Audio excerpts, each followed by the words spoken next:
Bonjour amis vierges, je suis ravie de vous retrouver pour le tirage de vos énergies de ce mois de mars 2022. Comme toujours, c'est une tendance générale qui concernera votre signe solaire, votre ascendant et votre signe lunaire. Si vous souhaitez un tirage personnalisé, contactez-moi à mon adresse mail qui est indiquée dans la barre de description. Merci pour vos likes, vos abonnements si ce n'est pas déjà fait, vos partages, vos commentaires aussi pour que nous puissions échanger et ça m'encourage aussi à vous faire des vidéos sur ma chaîne. En attendant, on va passer à vos énergies. Donc, comme vous pouvez le constater, il y a beaucoup de cartes sur la table. Je mettrai le nom des jeux dans la barre de description, comme ça vous les retrouvez tous. Donc, nous allons voir votre aspect général, votre tendance du mois. On ira un peu plus loin avec le tarot le Normand, votre aspect professionnel et votre aspect relationnel et sentimental. Et comme toujours, on fera une synthèse et le petit conseil ou mantra du mois vous concernant pour vous les vierges. Voilà, allez, on passe à vos énergies. Donc en première carte, nous avons le familier, la numéro 21.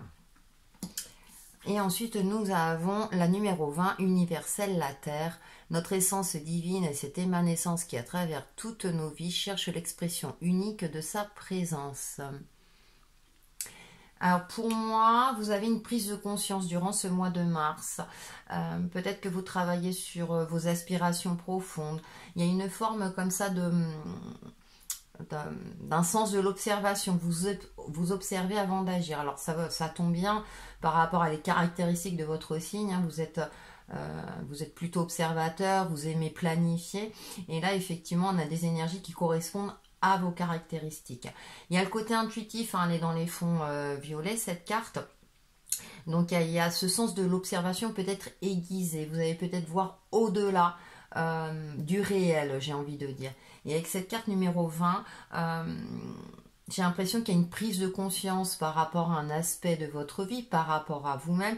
Ça peut être une évolution spirituelle, ça peut être une seconde chance dans la vie, soit de réparer vos torts ou de vous reconstruire par rapport à un domaine donné ou de ce qui vous préoccupe. Et c'est une carte de guérison. Donc peut-être que vous allez prendre les choses en main, mettre le passé derrière vous, mettre vos échecs de côté et vous relancer dans la vie avec un regard beaucoup plus global, en prenant beaucoup plus de recul par rapport à vous-même, aux autres et ou à votre situation.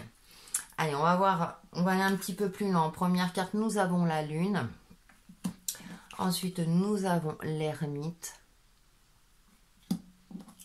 Et ensuite, la reine de bâton. Vous allez briller, amis vierges. Vous voyez, là, c'est vrai que durant ce mois, une bonne partie du mois, avec la lune, vous étiez peut-être un petit peu perdu, vous ne saviez pas où vous diriger, vous aviez perdu un petit votre boussole intérieure, si j'ose dire, votre chemin. Peut-être parce que les aspects factuels de votre vie faisaient que ça vous a déstabilisé, vous qui aimez la structure, contrôler entre guillemets les événements et ce qui se passe dans votre vie. Avec la lune, on a ce côté aussi illusoire, ce côté de se chercher. Je dis souvent lors de la pleine lune, on a tout ce qui est les peurs profondes, les angoisses qui remontent à la surface et c'est pour y faire face. Et je parlais de guérison justement et les voir clairement pour travailler dessus et entre guillemets guérir et pouvoir passer à autre chose.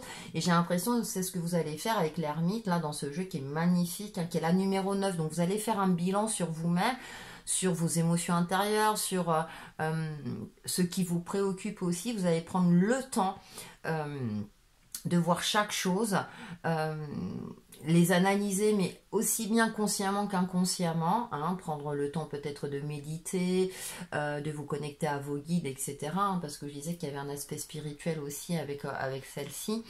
Et donc du coup, et ensuite avec cette reine de bâton, c'est comme si vous alliez vous réveiller, comme si vous alliez avoir un déclic et vous allez prendre conscience de votre incarnation sur Terre, de qui vous êtes, et vous savez que vous avez, vous voyez, on voit cette petite flamme, les outils en main pour réussir, pour y arriver, un signe de victoire. Hein. C'est comme si, ça y est, j'ai réussi à allumer la flamme dans ma main. Donc, vous avez peut-être ravivé la flamme, hein. On verra tout à l'heure avec l'aspect relationnel et sentimental dans votre vie de couple, dans votre vie tout court, retrouver une certaine joie de vivre. Hein.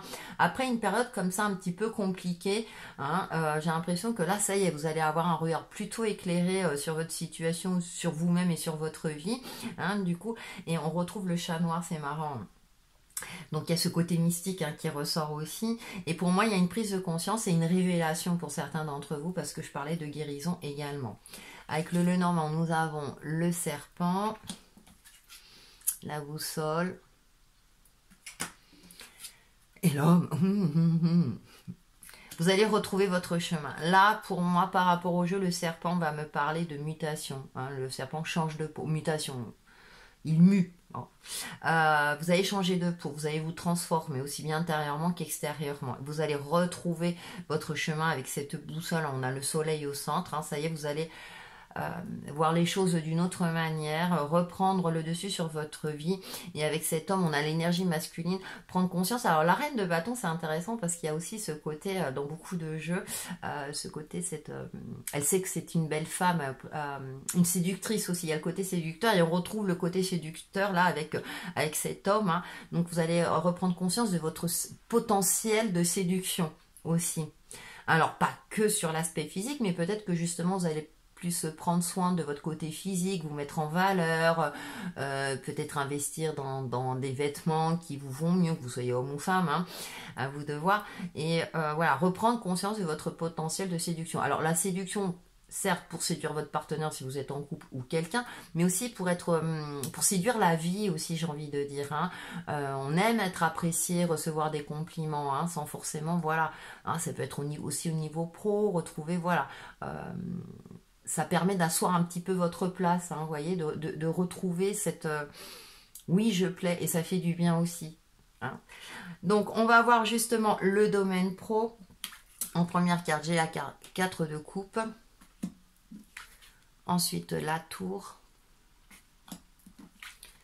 Et le 2 de coupe. Alors, c'est marrant parce que on n'a que des coupes, enfin on a 2 coupes, et là on a la tour. Il y a une forme d'ennui, de monotonie, hein. Vous voyez, on retrouve, alors c'est marrant avec la lune, hein, comme quoi, même si on voit différents domaines, les énergies se croisent.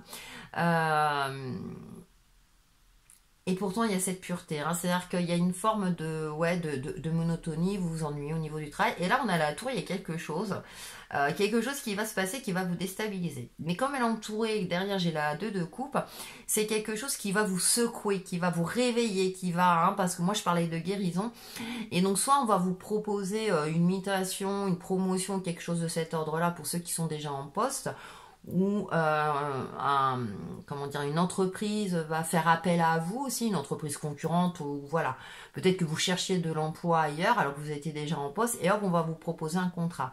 Et pour ceux qui sont en recherche de contrat, bien évidemment, bah là, c'est favorisé, hein. Enfin, je veux dire, les recherches d'emploi sont plutôt, comment dire, vont aboutir, hein, à quelque chose, hein, parce que c'est contrat, partenariat, association, etc. Donc, c'est comme si vous alliez commencer ce mois un peu en mode désespéré, que vous soyez en poste ou non, hein, c'est je vais jamais trouver, ou mon boulot m'ennuie. Puis là, il y a quelque chose qui va vous secouer, hein, qui va dire ah mais ça y est. Alors peut-être le déclic aussi, hein, voilà, c'est une forme de déclic, hein, et puis parce qu'il y a quelque chose. Alors la tour, c'est quelque chose qui arrive de manière inattendue. Hein. Or bien sûr, si je reprends l'interprétation générale, hein, c'est détruire pour mieux reconstruire. Certes, mais moi je ressens plus ce côté-là où bah, vous y attendiez pas, soit cette promotion, soit qu'on vous appelle pour un entretien ou pour signer le contrat. Vous avez peut-être passé un entretien, vous avez passé un entretien, puis vous dites toi non, j'ai complètement foiré mon entretien, et non, on vous propose un contrat, ouais, super. Donc voilà, il y a une, je dirais que voilà, ça va être un petit peu, je dirais le désert, et puis tout d'un coup, hop, ça va se décanter. Avec le Lenormand.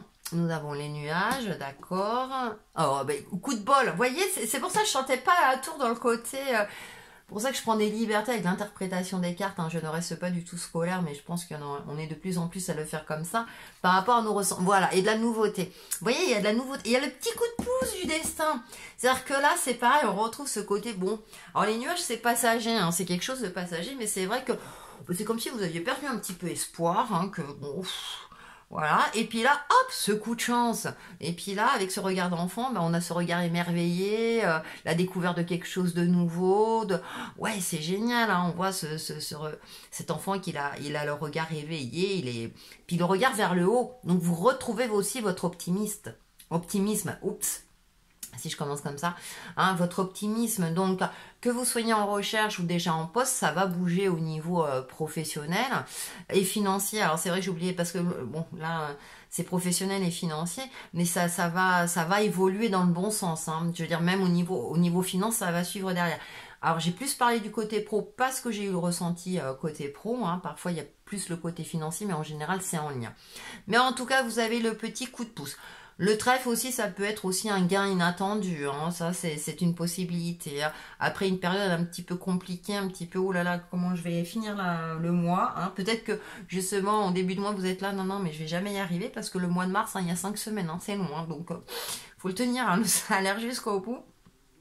Et donc là, voilà, courant du mois, un petit coup de pouce, et à la fin du mois, bah voilà, vous allez retrouver espoir, et puis les choses vont s'arranger pour le meilleur. On va terminer par votre domaine relationnel et sentimental. Nous avons difficulté à ouvrir son cœur. Ensuite, nous avons moment cocooning. J'aime bien parce que on a les jeux, même dans les cartes. Nous avons les jeux. Ça fait vraiment partie de notre société actuelle. Déplacement et voyage. D'accord. Et bien là, on retrouve un petit peu ce côté monotonie, communication un petit peu compliquée. Donc du coup, bah alors, si vous êtes célibataire, bah je me fais du bien. Hein, vous voyez, on a le café, on a le cupcake là, on a le jeu, donc je me fais du bien. Et puis là, tout d'un coup, un déclic, et bah voilà, je vais me donner un coup de pied au derrière, hein, si je peux me permettre de m'exprimer ainsi. Et puis je vais aller de l'avant, je vais avancer. Hein. Là, je parle plus pour les célibataires, hein, pour aller à la rencontre de l'amour éventuellement, ou tout simplement pour sortir d'une forme de monotonie, d'ennui. Hein. Je vais prendre les choses en main parce que c'est pas en restant chez moi. Hein, il n'y a que dans les contes de fées que le prince charmant frappe à sa porte. Si vous êtes en couple, effectivement, la communication, elle est un petit peu, comment dirais-je, elle reste en surface, où il y a très peu de communication. Cependant, vous passez des bons moments, mais j'ai l'impression qu'il y a des non-dits. Et là, du coup, alors soit votre chéri ou soit vous-même, vous allez prendre la décision peut-être de réserver des vacances, de relancer votre couple, de relancer votre relation en sortant d'une forme de routine. C'est comme s'il y avait une routine qui s'était installée. Et du coup, bah... il n'y a plus ce côté, on a envie de se dire des mots doux, vous voyez, hein, c'est vrai qu'au bout d'un certain temps, bah voilà, il y a une mois, bon, bah voilà, c'est comme ça, du lundi au dimanche, ça se passe comme ça, on a notre routine et tout. Et là, du coup, bah vous avez décidé, ou votre partenaire, de relancer les choses, hein, voilà, de mettre un coup de pied dans la fourmilière, j'ai envie de dire, justement pour peut-être changer vos habitudes. Hein. On va voir avec le Easy Love, donc on a la relation amicale, la bouche fermée, enfin la bouche avec écrit amitié dessus. Situation à double tranchant, alors plutôt en défaveur, on va voir la suite. Et nous avons solution trouvée, ouais super. Alors ouais, c'est un petit peu mal engagé, vous voyez, hein, c'est ce que je disais. Donc si vous êtes en couple, effectivement, là c'était... comme je disais, il y avait plus ce côté amoureux, hein, c'était plus, plus de la colocation quelque part, puis il y avait plus ce petit peps, et hop, là, on va trouver une solution, donc un voyage ou un week-end en amoureux, etc., pour relancer un petit peu la passion dans les amours. Hein. Donc c'était un petit peu en dents de scie. C'est-à-dire peut-être que vous doutiez un petit peu de votre relation, vous vous posiez des questions, à savoir est-ce qu'on va continuer comme ça? Est-ce que voilà, parce que moi je me vois pas évoluer, enfin voilà, moi ma vie de couple n'évolue pas, etc. Pour les célibataires, alors peut-être que vous espérez dans votre entourage, hein, peut-être que vous avez sympathisé avec une personne, cette personne vous attire, mais pour l'instant ça ne reste qu'amical, hein, vous voyez, c'est pas... Et du coup, vous savez pas trop, parce que ça se passe bien, mais vous vous posez des questions, c'est comme si au fond de vous, bah, vous aimeriez plus, mais qu'en face, la communication fait que, bah, non, il ne montre pas de signes d'affection particuliers. Et là, vous allez trouver une solution. Alors peut-être que vous allez ouvrir votre cœur, finir par l'ouvrir, hein, parce que là, vous n'osiez pas. Et puis là, du coup, bah, hop, je prends les choses en main. Pour ceux où il n'y a personne dans son entourage, vous n'avez pas d'homme ou de femme, hein, quelqu'un qui vous attire, vous allez peut-être relancer vos amitiés, justement sortir, prendre les choses en main pour vous ouvrir aux autres, etc. D'un prime abord plutôt pour vous amuser, ouais, pour aller de l'avant, pour vivre tout simplement, et puis en gros vous dire, bon bah voilà, et si je rencontre quelqu'un, tant mieux, et si je rencontre personne, au moins je profite de la vie. Ouais, j'ai plutôt cette sensation-là. Donc au niveau relationnel, c'est un petit peu tendu, donc si c'est d'ordre amical ou familial, etc. Cependant, les choses vont bouger, vous allez trouver des solutions ou faire en sorte que les relations repartent, hein. Donc voilà, là j'ai pris le relationnel en termes général. Allez, on fait la synthèse. Alors, vous avez déjà les bénédictions. Bénissez les autres, vous sèmerez la lumière. Le mot bénédiction a des racines latines qui nous informent sur son sens profond, benedicere, signifie dire du bien. Bénir quelqu'un, c'est attirer sur cette personne des bienfaits, des grâces. Chaque fois que vous bénissez quelqu'un, vous semez la lumière. Il y a peut-être ça aussi, hein, je parlais des mots d'amour, hein, par rapport plus au domaine relationnel, hein, mais aussi c'est... cultiver la positive attitude, cultiver l'optimisme aussi. Alors moi je rajouterais aussi que bénissez-vous aussi vous-même. Aussi, je rajouterais. Donc c'est intéressant, ça donne un complément. Pour vous aider dans tout cela, le petit conseil ou mantra, prière aux anges, ah bah voilà. Donc ça, oui, ça a son complémentaire. Aimez-vous et acceptez-vous, vous voyez, avec un cœur. Merci ange de me guider avec amour vers l'acceptation de moi. Ça me fait sourire parce que c'est en gros ça. Oui, mais oui, ici derrière tu as la carte parce que des fois je suis pas toujours en accord, hein, avec ce qu'on me dit. Mais effectivement, ça commence par vous-même et ensuite, effectivement, il y aura une meilleure communication. Vous allez plus être lumineux ou lumineuse vis-à-vis des autres, vis-à-vis de votre situation et les choses vont finir par se décanter. Voilà pour vos énergies de ce mois de mars, amis vierges, et on se retrouve très très vite pour une nouvelle vidéo. À bientôt!